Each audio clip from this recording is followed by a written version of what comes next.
예, 안녕하십니까. 이제 보궐선거를 앞두고 여야 모두 후보 토론회가 본격적으로 시작이 되면서 분위기가 후끈 달아오르고 있습니다. 4월 보궐선거가 이제 본격화되고 있는 셈이죠.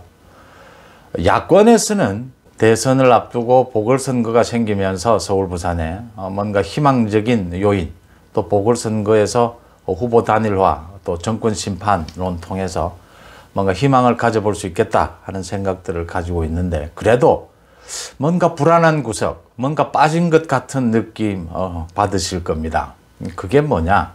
야권 후보들이 정말 경쟁력 있게 잘 후보 단일화를 하고 잘 일사불란하게 좀 조직을 갖출 수 있겠느냐라는 것도 불안한 요인이겠지만, 핵심은 제대로 된 대선 후보가 없다라는 부분입니다. 지금 여당과 비교해서, 여권과 비교해서 야권에 대선이 1년 남은 만큼 지금은 보궐선거가 만약 없다면 완전히 대선 분위기입니다. 대선 전국입니다. 여야 모두 7월, 8월 되면 이제 대선 후보 경선에 들어가야 되는 만큼 일정상 대선 분위기다 이렇게 봐야 됩니다. 그런데 보궐선거가 끼는 바람에 조금 바뀌는 부분이 있는데, 그래도 보궐선거도 마찬가지고 지금 대선까지 큰 판을 좌우하는 것은 이제 대선 후보의 움직임입니다. 대선 후보들이 어떻게 분위기를 잡아주느냐에 따라서 4월 보궐선거도 큰 틀에서 움직이게 된다라는 부분들입니다. 지금 여당에서는 전체 대선 후보를 놓고도 이재명이가 원톱으로 달리고 있죠.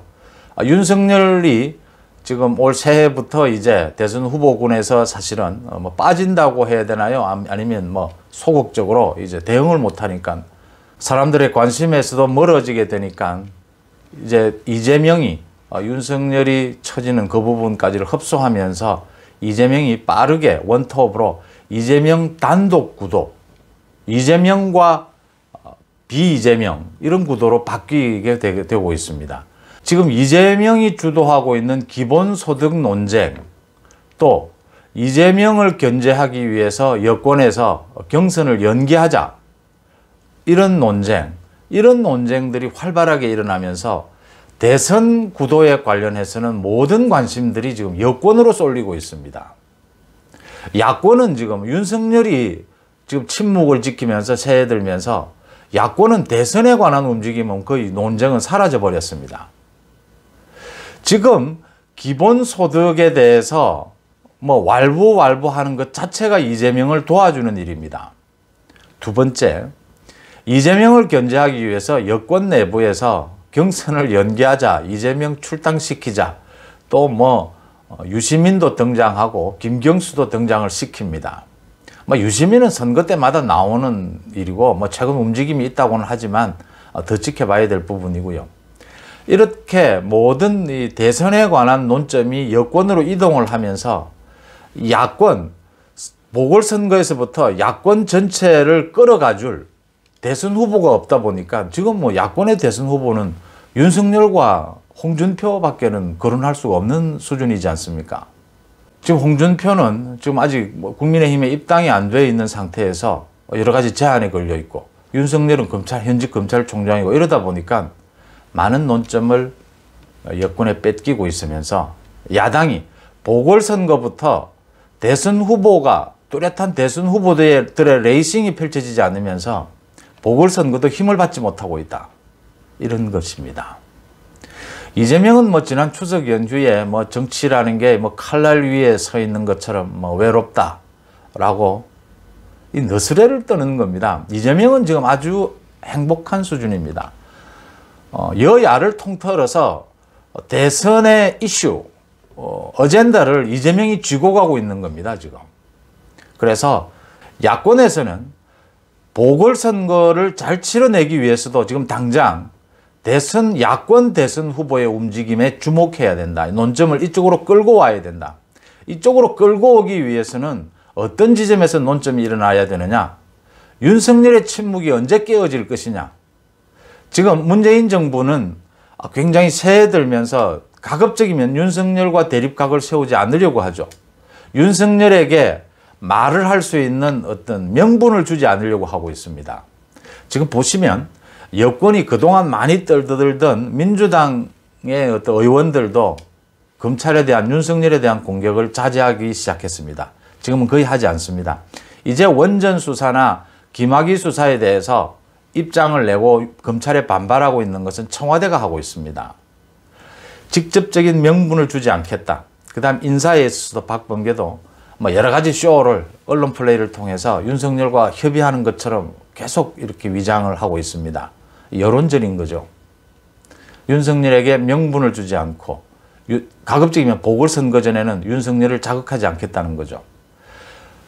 이럴 때일수록 야권에서는 이 권력형 비리에 대한 수사, 그 다음 지금 검찰을 거의 해체하려고 하는 이런 민주당에서 내고 있는 법안들을 내서 검찰을 완전히 해체하려는, 검찰에 지금 남아있는 건 이제 6대 범죄, 6대 범죄에 대한 수사권인데 그거마저 다 없애버리려고 하는 거지 않습니까? 뺏어버리려고 하는 것인데 그런 부분들을 논점을 끌고 가야 한다. 이런 겁니다.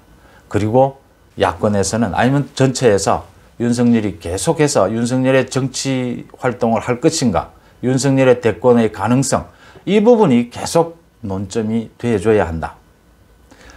이 말씀을 먼저 드리고 가면 윤석열은 언제 입을 열 것이냐, 윤석열은 언제 정치에 등장할 것이냐, 이런 부분에 대해서 많은 전망들이 나오는데 저는 윤석열은 지금은 수사로 말을 해야 할 때입니다. 원전 수사, 김학의 수사, 송철호 수사입니다. 원전 수사는 이제 청와대 최이봉, 김수현 실장이 지금 소환돼야 될 그런 단계에 와 있고, 송철호 수사는 이진석 청와대 국정상황실장을 소환 조사를 했습니다. 이제 그 윗선이 뭐가 되느냐, 임종석이 되느냐, 아니면 지금 1년째 끌고 있는 저 재판이 첫 시작을 하느냐 부분이 남아있죠. 그 다음 김학의 건은 잘 아시다시피 김학의를 수사를 막았던 당시에 이성윤 대검찰청 반부패부장, 지금 중앙지검장이죠. 이성윤을 소환을 하느냐, 그 다음 이성윤 뒤에는 누가 있느냐, 민정수석실이죠, 당시에. 이 부분들에 대한 수사가 남아 있습니다. 이 부분들에 대한 수사가 이달 말 또는 다음 달 초까지는 어느 정도 마무리가 되어야 한다. 윤석열은 지금은 수사로 말할 때다. 이 수사로 말을 하면서 명분을 쌓아가야 한다.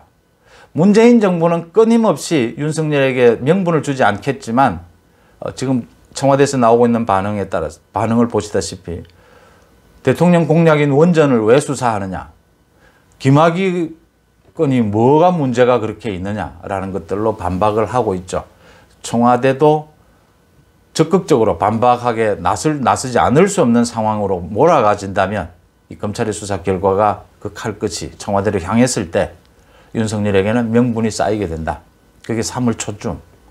그때쯤 윤석열의 말이, 입이 열릴 것이다.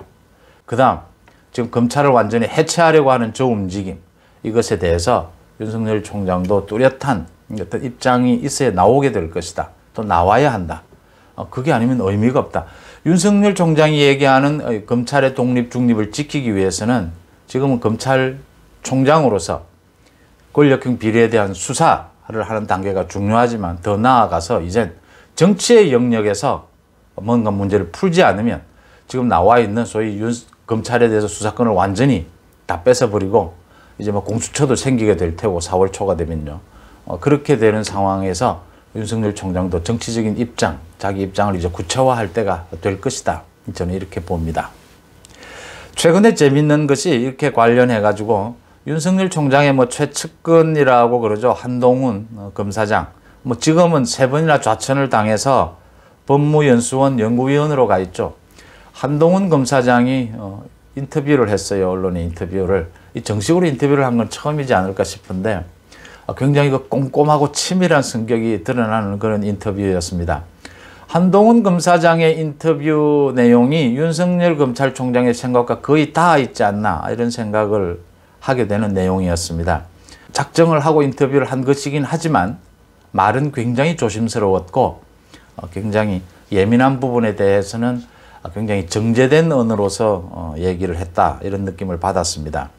인터뷰를 하면서 그 어감까지 살려달라라고 하는 이런 치밀함까지 보였는데 내용은 그런 것이었습니다. 그러니까 검찰보다 더 중요한 것은 국민이다. 그다음 검찰개혁의 핵심은 권력형 검찰, 권력형 비리에 대해서 수사할 수 있느냐 없느냐가 검찰개혁의 핵심이다. 자신들은, 그러니까 지금 한동훈 검사장은 윤석열 총장과 한동훈 자신은 죽은 권력에 대해서 수사했듯이 산 권력에 대해서도 똑같은 잣대로 수사하려고 한 것이다. 조국에 대한 수사, 한동훈 검사장이 조국에 대한 수사를 실무에서 직접 담당했지 않습니까? 조국에 대한 수사를 과잉 검찰 수사 과잉이라고 하는데 조국은 아무것도 인정하지 않았다. 사실을 인정조차 하지 않고 사실이 드러나는데도 그래서 어쨌단 말인데 이런 식으로 반응하는 이 권력에 대해서 수사 과잉이 아니라 모든 그런 압수수색이나 모든 것이 필요할 수밖에 없었다. 이런 얘기들을 했습니다. 이게 아마 윤석열 검찰총장이 그동안 해온 말들과 크게 차이는 없어요. 사실 검찰 지금 특수부지 않습니까? 한동훈이나 윤석열 모두 다 특수부 출신들인데 이 특수부 검사를 여당만 싫어하느냐? 사실은 야당도 별로 좋아하지 않습니다. 이 국회의원들은 이 검찰, 특히 특수부에 대해서는 다 모두 싫어합니다. 여든 야든. 지금 상황에 따라서 야당은 검찰을 편들어주는 것 같지만 사실은 특수부를 싫어합니다. 그러니까 권력을 가진 사람, 돈이 많은 사람들은 이 특수부가 싫은 겁니다. 특수부는 권력형 비리 또는 재벌 비리에 대해서 수사를 하도록 이렇게 맞춤형으로 훈련된 사람들이죠. 결국 윤석열 총장이 지금 검찰을 해체시키려고 하는 이 정치권의 움직임, 그 다음 권력형 비리에 대한 각종 수사, 이 두 부분을 이뤄내기 위해서는 먼저 지금 닥친 세 가지 그 권력형 비리에 대한 수사를 3월 초까지는 마무리를 짓고 그 마무리 짓는 데 따라서 대한 여권의 대응을 보면서 윤석열 총장이 어떤 입을 열 명분이 생길 것이다. 그 다음 정치권에서 특히 민주당에서 지금 추진하고 있는 검찰을 완전히 해체시키는 부분, 이 부분을 검찰총장으로서 어떻게 막을 것이냐에 대한 해답으로서 이젠 자신의 정치적 입지, 정치적인 견해를 밝히고 정치적인 결단을 해야 되는 그런 순간이 다가올 것이다. 저는 이런 예상을 합니다.